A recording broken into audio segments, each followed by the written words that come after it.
What's up, fight fans? This is Kurt DeVille with Counterpunch Boxing News.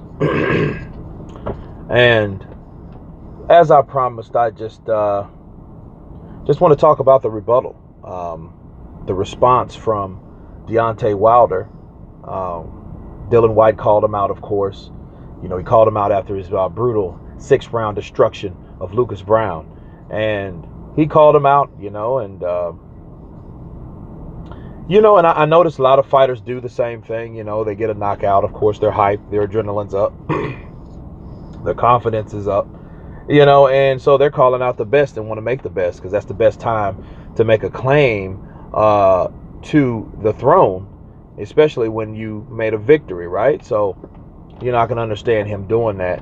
And, basically the response from Deontay Wilder was rather bland. It wasn't really, he didn't have anything. It was more like, he posted some stuff like a joke, like, oh, what's work trucks to set. What's the white Jesus has done, or what promised you, or something like that.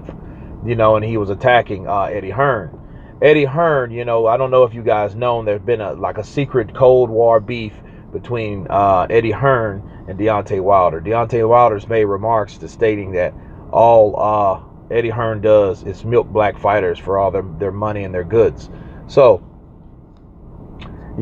so basically he really didn't respond to Dillian Whyte. He really just asked Dillian Whyte a question and blew him off and avoided his question by attacking his promoter, which, that's what we're left with. I don't see that Deontay Wilder is, interested at all in fighting Dillian Whyte. As he once said, he called Dillian Whyte a peasant.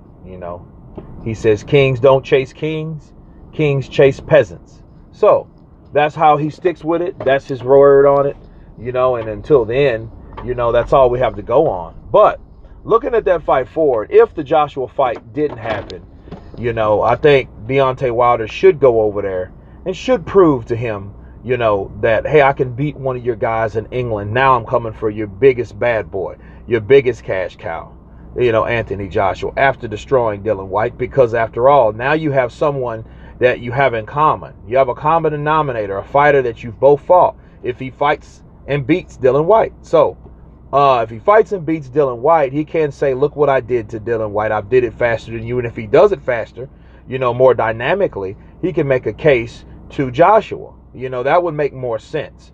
That's basically what a lot of fighters do. The noble thing. The noble thing, if you want a guy to fight you and he's not really trying to fight you, he's iffy about fighting you, or he's trying to postpone fighting, you fight the guys that he's already beat, but you beat them better. That's how it's done. That's what I would do. That's my strategy for legacy standards, and then the fans will really pretty much speak for you when that happens. But I don't see he's trying to do that because everyone wants something right away. And I noticed that in the sport of boxing, man. I noticed a lot of boxers want that claim to fame. They want that cash cow. They want that big fight. They want it right away. They're not willing to really take the necessary risk in fighting the guys that hold no money. And I know it's a prize fighting game, but at the end of the day, to prove that you're a warrior, you have to do something for the fans, if that's what you really care about. Because a lot of times people don't care about the fans, especially fighters. They don't really care about the fans. They care about, filling their pockets, and or they care really more about how the fans look at them, how they view them, right? So that's really what it's about. And so not necessarily the fans, it's just the perception and the mindset of the fans is what they really care about. So, but like pleasing the fans is doing certain fights like this. There, a lot of fighters don't care about it, and I'm saying that in general, not just Deontay Wilder. I would love to see the fight because, looking at that fight, you got someone 6'7" versus someone 6'4". If Dillian, but the thing is, Dillian Whyte he's like an animal. He's throwed off, man. He is a throwed off guy. And then you got those two types of personalities in the ring, one British, one American, both black, that collide. It could be something spectacular. So you guys tell me what you think about this. But this is Kurt DeVille with Counterpunch Boxing News. Please subscribe. You guys been Counterpunch. Peace.